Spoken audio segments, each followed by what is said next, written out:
persuasion. Eat my words and then swallow your pride down, down. Place my wants and eat some of your resistance. So apparently, we like to take more from the wild side. You and your girls, okay? That's beautiful, that's fine, I love it. I do it myself.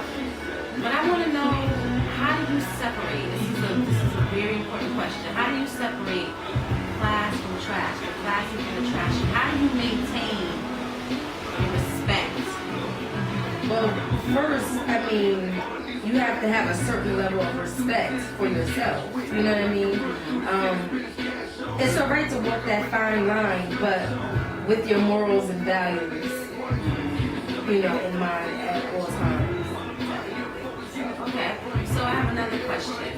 Okay, so your girls, do you have a certain look you go for? I just want to know, like, I noticed your girls are, like, really all different. Okay, they're all diverse. I want to know, like, what's your definition of beauty?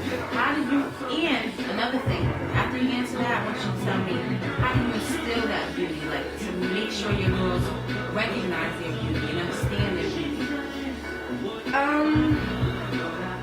Well, not so much physically, but what's beautiful to me is a confident,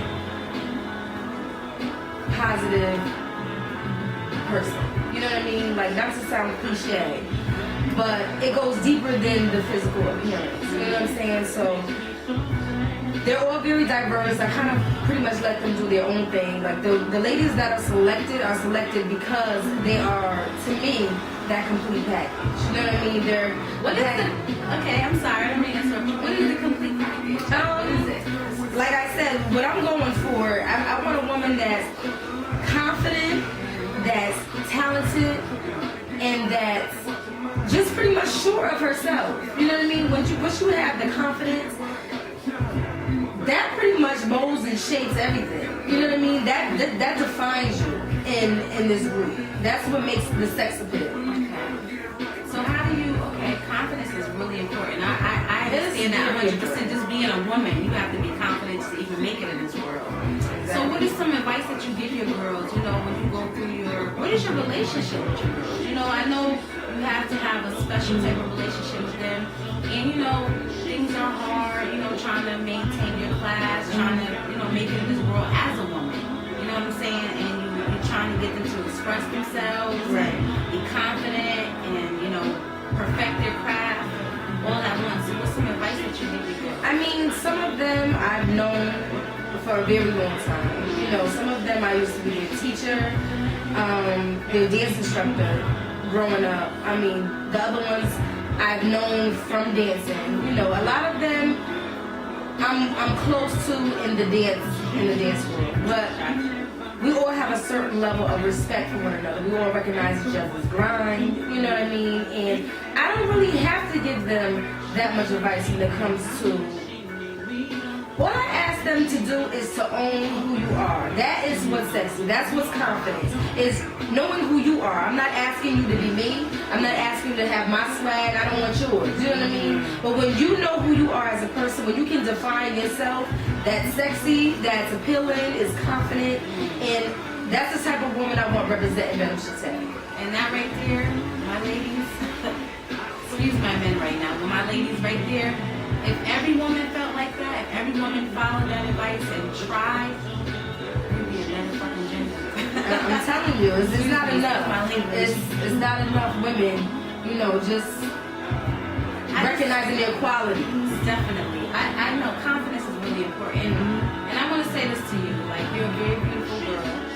You know, everybody can recognize that. But I want to know, like, okay, you're a dancer. You could have easily been just a pretty face. You could have just, you know, either been a video girl, you know, you have the talent, you have the looks. You could have been a video girl, you could have married a basketball player, anything like that. You know what I'm saying? I just want to know what, you know, dancers are kind of the underdog. Right. You understand, they're in the background. What made you want to bring that background to the front? Great question. I've been dancing all my life, and I noticed that when I was 15, 16 years old. I noticed that right away. That there's the underdog, you know, the minimal amount of respect that they receive. That's not my personality to just run with stuff. You know what I mean? Like, I don't want to say I'm a control freak, but I don't play the background. You know what I mean? I like to see something and take something to the next level.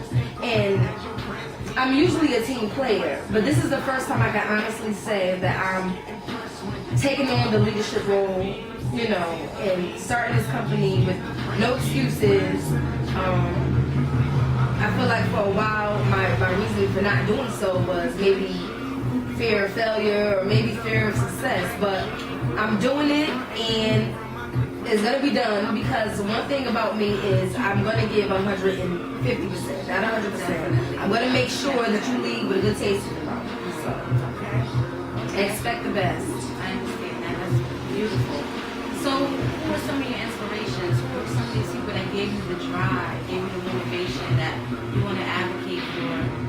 My main person is my mother. You know, like I want to see her live comfortably. Excuse me. And I want her mother. I want to see. You know, I want to see her. I want to be able to provide for mine, and know that I did that. So. Before we get into the stardoms and, you know, like I'm always inspired. I'm inspired by things and people every day. But my main reasoning for wanting to be successful is I want to make sure that I can do that for her. So, shout out her mother. Shout out Kai. Shout out my mother because I do everything I do for my mother too. You know what I'm saying? I don't have kids yet, so mama. Go for her. We gotta represent for our mothers because we just a smaller version of them, a younger version and not smaller. A younger version of them. Alright, so we talked about a bunch of things here with Miss Mally, and you know, I have a personal question for you. I always think about this, something that I think about myself. If you could basically, you know, have a plane rented and go all across the world, you can have like a slogan, a saying, anything that represents you, go across this world and before it's over and it just represents you, it tells who you are and make a mark in this world, what would it say? It would say, I'm a motherfucking movement. That's what it would say. She told me not to curse. Sometimes you know, you gotta feel it.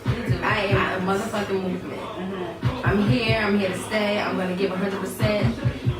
Failure is not accepted, it's not an option. And I wouldn't have done it if I wasn't gonna go full force. So, ladies and gentlemen, we have Miss Mally, the boss, the CEO, and a very good friend of mine. She's coming, she's eating, she's shitting, and she's ready. So, I want the world to get ready. New Haven. First of all, I have something to say to New Haven. New Haven, we have to stop being haters. We have to start congratulating, supporting, and being a part of the motherfucking winning team. This is what it is right here. This is a winner right here. If she wasn't a winner, she wouldn't be on this orange couch right here. I don't do those. Wait, let me tell you something about the orange couch. Ice Jones